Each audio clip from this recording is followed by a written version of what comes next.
La frescura del café y el servicio que te gusta, preparado por manos mexicanas. Con calidad de exportación. Presentado por Vida Café, el café de tu vida. Amigos de Triple R, en esta ocasión platicaremos con Luis Medina Lizalde, el Oso Medina, uno de los políticos más conocidos y apreciados, por lo menos en la Acrópolis. Cuando menos, no, ya también en San Patricio. Luis fue presidente del PRD y fundador de Morena, además de mucha actividad política en tu juventud. Fue diputado federal y fue diputado local. Y ahora quiere ser gobernador. Así es. A ver, Luis, platícanos, ¿cómo está eso de que quieres ser gobernador? Bueno, no nació como un deseo personal al principio, pero yo siento que puedo acreditar capacidad y actitud. Creo que he estudiado al Estado, tengo en la cabeza el inventario a grandes rasgos de recursos naturales, conozco las microculturas del Estado y no hay municipio que no haya visitado, pues, varias veces, A ver, de los 58. en el supuesto de que fueras gobernador,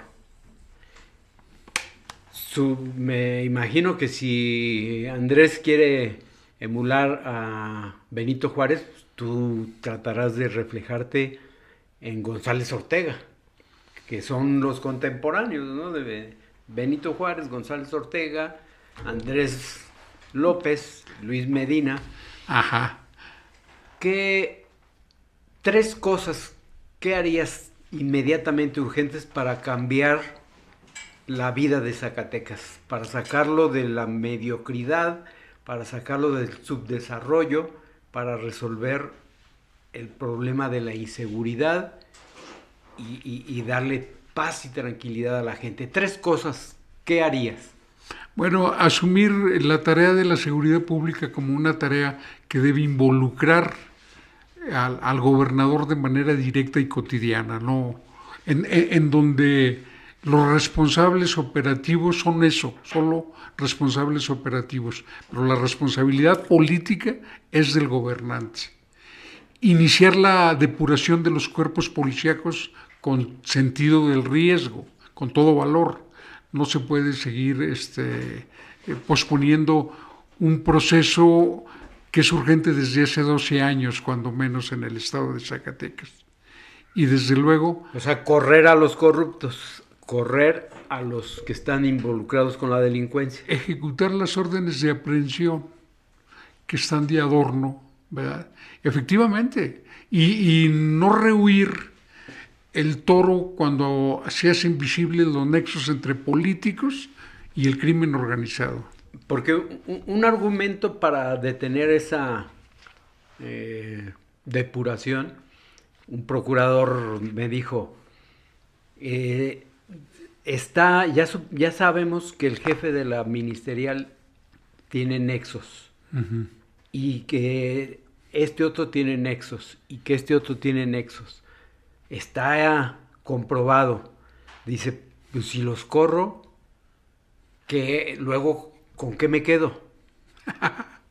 Pues es como el que dice que si te vendo esto, luego ¿qué vendo? Pero ¿a quién metes ahí? Sacas a un policía corrupto y lo pasas del lado de la delincuencia. ¿Y a quién pones ahí para combatirlo? Es que no se trata de sacarlo, se trata de meterlo a la cárcel. Es distinto. Nadie que haya cometido delitos debe tener como castigo la pérdida del empleo, debe tener como castigo la pérdida de la libertad. Eso es algo que refleja pues la pobreza de criterio con que se nos ha venido gobernando, porque no hay ninguna variación de criterio desde que apareció el crimen organizado en la escena zacatecana, ¿verdad? No, desde luego que no. Y además hay algo muy importante, una porción importante de los policías, un porcentaje significativo, participa porque está forzado a participar. Hay presión, hay amenaza, hay intimidación. Y están en la indefensión los policías, porque ¿a dónde voltean? El presidente municipal carece de voluntad y de poder para protegerlo. Hay una cadenita, es todo un sistema. Pero si nosotros no le entramos al toro, no vamos a resolver el problema. O sea. Pero también en esta depuración de los cuerpos policíacos, los 58 municipios tendrían que participar. Y no tienen dinero los presidentes municipales ni para despedir, ni para perseguir a los corruptos, ni para contratar a profesionales de la seguridad. Mira, el problema del estado de Zacatecas, según visualizo la situación, es como el de la ciudad de Zacatecas y su sistema de agua potable. Según nos lo han declarado desde hace años, las tuberías del sistema de agua potable de Zacatecas presentan muchas fugas, desperdician mucha agua, de manera tal que la solución no es darle más agua, porque le puedes aumentar el caudal de agua y de todos modos no llega a su destino porque hay muchos desperdicios. En Zacatecas, las redes institucionales locales, el conjunto, están llenos de fugas del dinero público. Y si le echas más dinero, de todos modos el resultado es exactamente el mismo, no se modifica. El tema de la corrupción en Zacatecas es un tema más grave que en otros estados, desde mi punto de vista. Es inercial y creo que sin remover ese gran obstáculo, sin entender que esa es la piedrota que impide el avance de Zacatecas, nosotros no vamos a poder sacar de este hoyo al Estado, ¿no? Bueno, ya que le entramos a la delincuencia, a los grupos delincuenciales, en Morena, ¿tú crees que te dejen pasar a ser candidato? La nomenclatura, los Monreal. Yo creo que sí, no. Yo creo que ellos son más mito que realidad. Tengo muchos años haciendo política con ellos. Conozco la capacidad de crear percepción que ellos tienen, ¿verdad? Pero claro que yo los veo como simples mortales, ¿no? O sea, creo que conozco exactamente por qué han prevalecido, cómo han prevalecido, y los conozco lo suficiente para en buena lid ganarles la candidatura. O sea, son un mito los Monreal. Ricardo o David, o sea, su popularidad o su ¿qué es un mito para? No, yo creo que hubo un gobernante exitoso que fue Ricardo Monreal, un político con mucho potencial y que arraigó en la población un reconocimiento predominante. Él salió muy bien librado, muy reconocido como gobernador. Uh-huh. No es algo propio de todos los hermanos Monreal. La fuerza siempre ha sido de Ricardo. Nunca la ha compartido, eso no se transmite. El carisma ha sido de Ricardo y las decisiones, la conducción han correspondido a él. Pero creo que Ricardo entró se modificó para mal desde mi punto de vista. Es decir, dejó de ser el Ricardo que desarrolló la capacidad para entenderse armónicamente con el que piensa distinto y conducirlo y dirigirlo. Te hablo de que supo integrar a personalidades como Armando Cruz Palomino, o como Raimundo Cárdenas, Manuel Ortega, ¿verdad? Bueno, hasta el ingeniero Enríquez, que es de difícil trato. ¿verdad? Y todo el mundo, junto con priistas ortodoxos tipo Otilio Rivera, Miguel Rivera, ¿verdad? Chema González, con gente de perfil técnico como Guillermo Huízar, con gente de una gran preparación jurídica como Arturo Unal, supo conducir a la diversidad. Para eso, él entendía a quién darle las razones y a quién darle las órdenes. Y por eso fue un político muy, muy exitoso. Pero fue, en mi opinión, involucionando hasta convertirse en un político muy tradicional, más parecido a los que lo hicieron salir del PRI que lo que nosotros buscamos como modelo de político en México. Cuando hablo de nosotros, hablo de la izquierda. O sea, en Ricardo prevalece el priista, sí, que lleva adentro. Autoritario, ajá.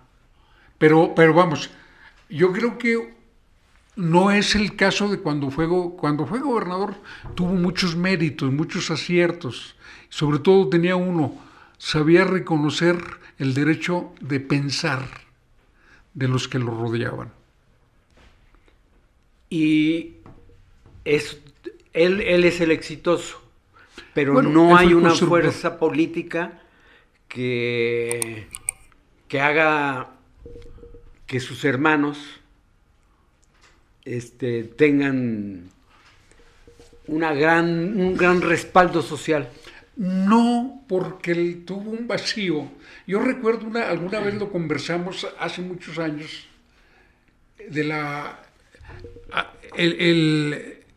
no fue capaz de convertirse en movimiento. O sea, no hay movimiento monrealista, porque el movimiento necesita bandera. Y la construcción de banderas es tarea intelectual. Y ese es el problema de que dominó el campo del sentido práctico. Y el sentido práctico es la despensa, la promesa, la expectativa individual, ¿verdad? No es una visión en torno a la cual hay que ser coherentes y congruentes, ¿no? Por eso creo que no echó raíces reales. Le faltó integrar a gente que le diera contenido programático. ¿Y no será cierto que Andrés tiene comprometida la candidatura con David? ¿Me lo preguntas en serio? Sí. No, mira, esas son mentiras para inducir prosélitos, ¿no? A la que yo nunca acudiría. A mí me daría vergüenza andar invocando como argumento para que me apoyen que soy fruto de un dedazo o que quiero ser fruto de un dedazo. Porque también ayer Alejandro Rojas Díaz Durán, que ya sabemos que es muy allegado a Ricardo, aspirante a presidir el PRD en lugar de Jacob, dice que Morena camina rumbo a convertirse en el viejo PRI. Si es cierto que va hacia ese sistema, entonces habrá que esperar el dedazo. Sí, pero yo no creo que sea algo más que una metáfora para expresar una postura política. Yo creo que él sabe muy bien que en estos momentos el demonio de moda es el viejo PRI, ¿verdad? Y lo invoca como tal. Yo creo que ya no hay condiciones para que ni siquiera en el PRI sobreviva el viejo PRI. Creo que eso es una equivocación, una mala lectura de la realidad nacional en el mejor de los casos. Y Luis Medina sí tiene respaldo social en Zacatecas.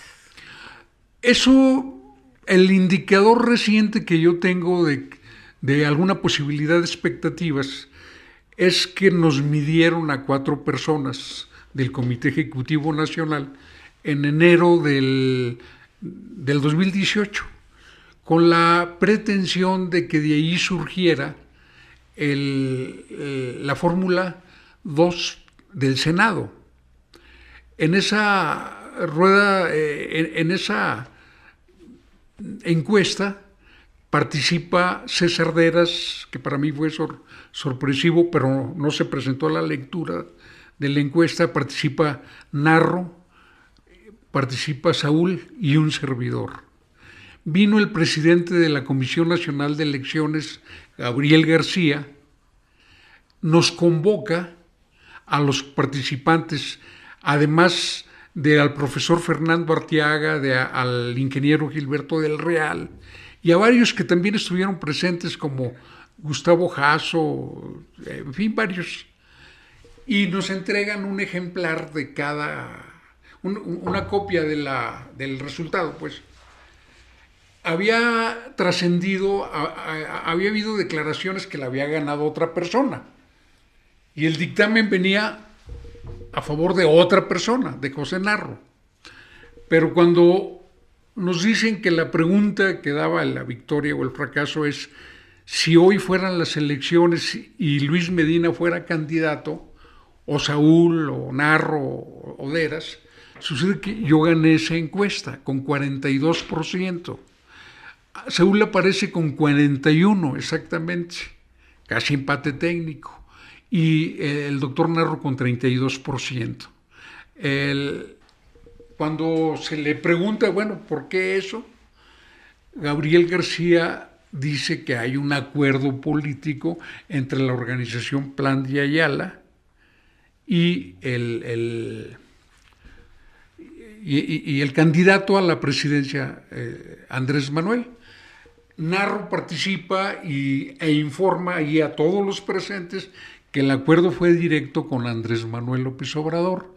Ante eso, yo tomo la palabra y manifiesto mi total respaldo a ese compromiso de nuestro candidato, y que el doctor Narro puede contar con todo mi respaldo. Algo que me ocasionó un severo desacuerdo que no trascendió en su momento con la dirección de Morena, con con el profe Arteaga. La candidatura de Narro fue previamente pactada con Andrés. Eso comunicaron allá, que había un acuerdo político. Sí hay candidaturas negociadas. Después, sí, por una de ellas la de Napoleón. Sí, claro. Y te pregunto si tienes suficiente respaldo social, porque Luis Medina no ha ganado una elección. Las 2 veces que ha sido diputado plurinominal. Y las veces que yo no he podido participar, en primer lugar hay que ver en qué contexto hemos participado. Los que empezamos a participar en contra del poder, evidentemente que no obtuvimos la victoria. Mi primera participación fue en 1986 como diputado local, y obtuve el segundo lugar, por cierto, y hacerlo en el 86 era realmente mostrar fuerza, ¿sí? Después han sido los asuntos internos, no he logrado candidatura de mayoría porque los obstáculos primero dentro del PRD y luego, en Morena no la he buscado todavía. No, ¿irías a hablar con Andrés para que él tomara la decisión? No. ¿No buscarías la negociación de la candidatura directamente con el presidente? No. Eso va contra los principios de él y contra los principios míos. Mira, es muy importante señalar que en el 2016 David ganó la encuesta. La tuve yo en mis manos, yo era presidente. Me consta pues que él ganó al profe Figueroa. La encuesta inicial, que es la que se llamaba para protagonistas del cambio verdadero, es decir, era una precandidatura en los hechos que se hacía 6-7 meses antes del inicio formal del proceso interno. La ganó a la buena. David tenía años recorriendo el estado promoviendo su expectativa, y como tal era ampliamente conocido. Se enfrenta a un profesor Figueroa, al Cepillo, pues con gran liderazgo, pero solo en una región. Entonces él ganó. Lo malo es que se le presenta como una imposición cuando no lo era. Era un cumplimiento ortodoxo de las reglas. De tal manera que no hay ningún antecedente de imposición de candidatos de parte de Andrés Manuel. Esa es parte del discurso adversario que enfrenta Andrés Manuel. Pero tan es así que, por ejemplo, él hizo público el acuerdo con los que le pidieron protección política a Napoleón Gómez Urrutia en la comida de Jim Corbin, el líder laborista en Inglaterra. Vamos, eso es muy claro y lo dijo abiertamente. Pues veremos qué sucede. Luis, muchas gracias por la plática. Gracias a ti, muy amable.